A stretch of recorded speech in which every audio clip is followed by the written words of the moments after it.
Bueno, vamos a conversar en este bloque con Mili Maciel, que es dirigente de la Unión Cívica Radical. Les decíamos que prácticamente se nos está yendo el año, nos queda muy poco tiempo y queríamos que nos comenten cómo ven que se cierra justamente este 2022, hasta es extraño decirlo, ¿no? Bueno, Mili, ¿qué tal? Gracias por venir. A vos, Liliana, gracias por invitarme y siempre estar dispuesta. Bueno, ¿cómo has visto, Mili, el transcurrir de este año, ¿no? Y es un año atípico, venimos de una pandemia muy dura, donde la gente está con infinitas necesidades. Si ya de por sí nuestra provincia se caracteriza por ser una de las provincias con una de las tasas más altas de pobreza e indigencia, la pandemia evidenció aún más todavía, y eso acarrea un montón de circunstancias que tienen que ver con esta orfandad de la gente ante ciertas situaciones de crisis. El acceso a los servicios de salud, el acceso a los servicios de justicia, realmente el ánimo en la calle se siente, se ve en los comercios, la poca venta que hay en general. Entonces creo que es un año socialmente muy difícil, muy complicado. Muy complicado. Y empezó así, se desarrolló así y cierra así. Se empezó así, sigue así. Sí. A lo que se ve, más allá de los resultados del Mundial, que pareciera ser que todas las esperanzas de una alegría están puestas en este Mundial, va a empeorar. El panorama no se avisora algo positivo. Tenemos un dólar que todos los días sube un poco más, la inflación que se está comiendo el poder adquisitivo de los sueldos de la provincia, de la gente en general. Recalco de Formosa porque es una de las provincias con los sueldos más bajos que hay, así que ese es el panorama que hay. No creo en un corto plazo que esta situación vaya a mejorar. Claro. Siempre digo, no gastemos, ahorremos, no evitemos todo tipo de gasto innecesario, porque realmente la situación económica está muy difícil, muy difícil. Muy complicado. Y Emily, políticamente, ¿cómo es todo hoy por hoy? Bueno, no es un mundial, ¿no? Las elecciones, pero ¿cuáles son las esperanzas que se tienen, los proyectos políticos en los que se trabaja? Yo creo que todas las expresiones políticas hoy están cada uno peleando por sus espacios, por su representación. Me parece bien, ya que eso es la democracia. Entonces me parece importante que todos los referentes o las expresiones políticas consideren que tienen oportunidad de participar en las próximas elecciones. Es lamentable que muchos funcionarios, legisladores, que en vez de estar justamente ocupados en esto que decía recién, en la crisis, en tratar de ayudar a la gente, que es para que lo que se supone es que están ahí, trabajan, dicen que para eso, cobran un hermoso sueldo para eso, tienen todo cubierto, los viáticos, los viajes, etcétera, y hay muchos que uno los ve que están dedicados a la campaña electoral en vez de dedicarse a la función que justamente es para lo que se los eligió. Creo que lastimosamente esto de que cada 2 años tenemos elecciones, participan en una elección, acceden a un cargo legislativo, y en vez de ocuparse seriamente de ese cargo, están pensando ya en las próximas elecciones, y realmente eso es lamentable, porque es como que vos tengas un personal que lo contratás para que haga cierta tarea, y al tiempo, en vez de ocuparse de lo que realmente tiene que hacer, está, no sé, participando en alguna cuestión, no sé, sindical, social, religiosa, en vez de estar realmente cumpliendo sus funciones en su trabajo, ¿no? Claro. ¿Y va a cambiar algo en este proceso eleccionario que vamos a protagonizar, si ya no lo estamos haciendo, ¿no? Porque a ciencia cierta, fecha exacta de elecciones todavía no tenemos, pero se habla de un anticipo, yo creo se podrían adelantar. En general las provincias que sientan que a lo mejor el panorama nacional los pueda afectar, van a desdoblar sus elecciones, justamente para no quedar pegado o ser arrastrado por este resultado que se avisora a nivel nacional totalmente negativo, ¿no? Claro. Creo que todas esas provincias que han construido liderazgo político sobre alguna figura a nivel personalista, digo, es decir, que es el dirigente determinado, como que es el gran salvador, por así decirte, van a depositar justamente toda la artillería, la esperanza de que el resultado sea otro en esta figura provincial y no a nivel nacional, que realmente parece que va a ser bastante difícil. En la arena, para el oficialismo. Claro, sí, en lo que sería el ámbito político ya hay al menos dos candidatos precandidatos a gobernador por parte del no oficialismo, podríamos decir. ¿Te sentís cómodo con alguno en particular o cómoda con alguno en particular? Sí, estoy trabajando justamente con Francisco Paltroni. Ayer justo miraba unas fotografías que fue en el 2019, que fueron las elecciones presidenciales, las últimas. Y fue un encuentro que habíamos hecho sobre la ruta 81, intersección con la 95, ahí en la rotonda, donde había participado Francisco y diferentes productores agropecuarios, planteando esto, la defensa del sector.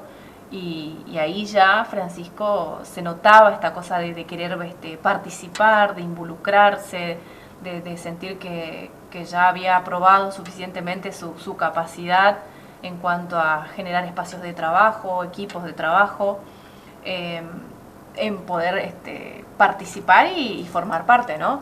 Y generando un espacio nuevo, que siempre fue ese su objetivo, generar un espacio nuevo, con dirigentes nuevos, con un partido político nuevo, porque en este país, más allá de que exista democracia y libertad, sí o sí para participar en una elección necesitas sí o sí tener como el respaldo de un partido político, y si querés participar tenés que someterte a las reglas que rigen esos partidos políticos.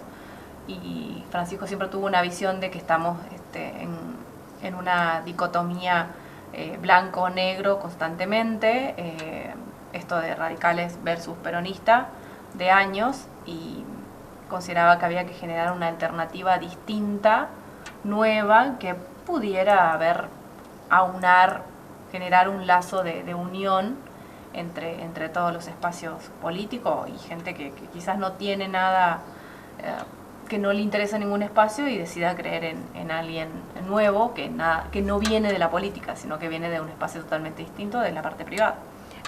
Desde tu punto de vista, ¿no?, en esta charla que uno siempre tiene con la gente, con los dirigentes, ¿cuál es la prioridad de los formoseños? ¿Qué es lo que les gustaría que cambie, si hay que cambiar algo? El trabajo, es decir, las fuentes de trabajo, el poder adquisitivo, la dignidad, tanto en el trabajo como en la remuneración. Creo que eso es vital. Después viene la educación. La gente se percibe esta falta de niveles educativos buenos que le permitan a sus hijos desarrollarse e insertarse en otros niveles educativos. Pero el más importante es la parte económica y el trabajo, porque si vos tenés un buen trabajo, por ende podés darle una mejor educación a tu hijo y entre eso también una mejor calidad de vida. Es decir, todo, nos guste o no, viene de la mano del acceso a la fuente de trabajo y a la dignidad en esa remuneración, porque no es lo mismo trabajar y que te paguen sueldos totalmente humillantes, le digo yo, porque son humillantes. Si uno recorre el interior, los municipios del interior, realmente es lamentable lo que le pagan al personal público. Las fuentes genuinas de trabajo no lo hay en el interior de la provincia, salvo alguna que otra producción relacionada con el campo, y después la mayoría son personales del Estado provincial o nacional. Es decir, tengo otras con personas de la fuerza, maestros, enfermeros, gente que sí o sí depende del Estado y las reglas de juego que también establece en cuanto al gobierno, su manera de hacer política, porque claro, lastimosa en esta provincia tenemos que hablar de que no existe la libertad como se la concibe en otros lugares del mundo, de poder decir y hacer lo que a uno le parece, más allá de que eso no esté o no se condice con lo que el gobierno quizás espera de su ciudadano. Claro. Y se genera esto que decíamos siempre, una persecución, un destrato. Yo constantemente tengo reclamos de maestros, del maltrato que reciben, esta cosa de que no, cuando quieren manejar algo generan algún espacio o una institución distinta para poder manejar el organismo o la institución que desean hacerlo. Un ejemplo que te doy, en las escuelas se supone que la máxima autoridad en las escuelas es un director. Bueno, cuando vieron que había unas escuelas que no tenían directores, que no eran obsecuentes al gobierno, establecieron una figura del coordinador o administrador de la institución, que no tiene que ver ni con la calidad educativa de esa persona, ni con el puntaje. ¿En qué escuela fue eso? Hay diferentes escuelas, no quiero mencionarlas, pero hay varias que tienen como un administrador general de la escuela que está por encima del director. Entonces, son mecanismos que van creando al solo efecto de someter a las instituciones y obviamente al personal. Y digo, cuando uno, no sé si uno escucha o tiene ganas de responder, si le parece válido el comentario, ¿no? Pero ya que estamos conversando, cuando uno ve que el presidente del Partido Justicialista caracteriza a la oposición como lerda en ese contexto, uno le contesta, no le contesta, no, ni siquiera toma en consideración lo que dice. ¿Cómo reaccionaron cuando se enteraron que se dijo esto? Yo en lo particular realmente desconozco, no vi el comentario, no vi el discurso, porque muchas veces tengo que ver el discurso para poder sacar todo el contexto sí, en que lo dice y cómo lo dice. Pero creo que la descalificación constante que hace hacia la oposición habla de que la oposición, más allá de que le guste o no a él, está haciendo un buen trabajo, más allá de la adversidad que se genera. Es decir, es bueno saber que el gobernador se ocupa de esta oposición que es tan lenta e inútil, ¿no es cierto? Y digo, por ahí sería una picardía no preguntar, ¿no? Siempre conversamos con nuestras visitantes sobre cómo se sienten en el ambiente en el que les ha tocado desenvolverse o en el que han elegido desenvolverse. ¿Te has sentido en algún momento, Mili, políticamente discriminada como mujer? Sí, es decir, es el desafío constante y diario desde el mismo momento en que uno decide participar en ciertos espacios, y especialmente en la política. Sí. Justamente ayer creo que fue que el Tribunal Electoral y Permanente de la provincia dictó un curso sobre cómo la creación de lema, sublema, y creo que una cuestión de hablar del cupo, la paridad y qué sé yo. Y realmente en las cámaras, si uno ve, sigue siendo mayor el número de varones. ¿Por qué? Porque en el 90% de las listas encabezan hombres. Entonces, si una lista va a una elección, partido político, y sí o sí ingresa a lo mejor un determinado candidato por la minoría, ese candidato que ingrese va a ser el varón. Y cuando, de acuerdo a la nueva ley de cupo y de género, ese hombre no puede ejercer el cargo, va a ir el hombre que esté en la lista. No hay un corrimiento de lista como existía en su momento, que iba la mujer a lo mejor que acompañaba esa fórmula o esa lista. Sí. Directamente se busca el hombre suplente de esa lista para que acceda al cargo. Entonces, si bien hay mucho discurso, mucha perorata, pero la realidad es que no es así. Es decir, yo lo viví en carne propia al momento de tomar la decisión de encabezar una lista, más allá de el visto bueno o no de mi espacio político y de que me tiraran con todo lo que se encontrara en el camino de impedimento posible para que yo no pudiera participar. Entre eso, negarme el acceso a una lista, a la lista oficial de ese momento. Es decir, eso, por contarte un sinfín de situaciones que se una dan, anécdota, ¿me entendés? Sí. Pero está en uno darse por vencido o no y plantearlo o no. Pero la verdad es que en los espacios políticos existe violencia de género o discriminación, como quieras llamarlo, porque hay muchos que dicen, no, eso no es violencia, eso es discriminación. Depende, como muchas veces lo digo, como lo siente la persona también. Existe y en todos los espacios políticos yo lo he visto, así que no puedo decir tal o cual, no, todos los espacios políticos. Creo que el año pasado se encabezó en la lista provincial por el Frente una mujer, pero porque las circunstancias lo llevaron a ese frente, y forzaron esa situación. Pero si ustedes se fijan los antecedentes que hay, tanto en uno como en el otro siempre están encabezando hombres las listas de diputados.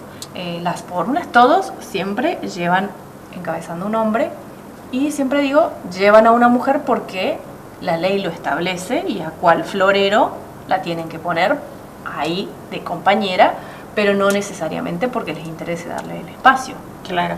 Y vamos a poder elegirte, digo, en lo que sería este proceso electoral. ¿Estás con tu equipo de trabajo? ¿Estás considerando postularte? Yo mira, Ajá. siempre soy muy creyente en las decisiones de los espacios. Sí.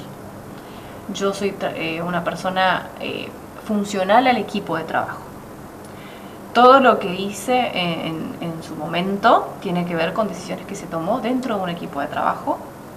Y dentro del equipo de trabajo hay ciertos liderazgos que yo los escucho, que tienen que ver con la experiencia, con el trabajo, no por otra razón.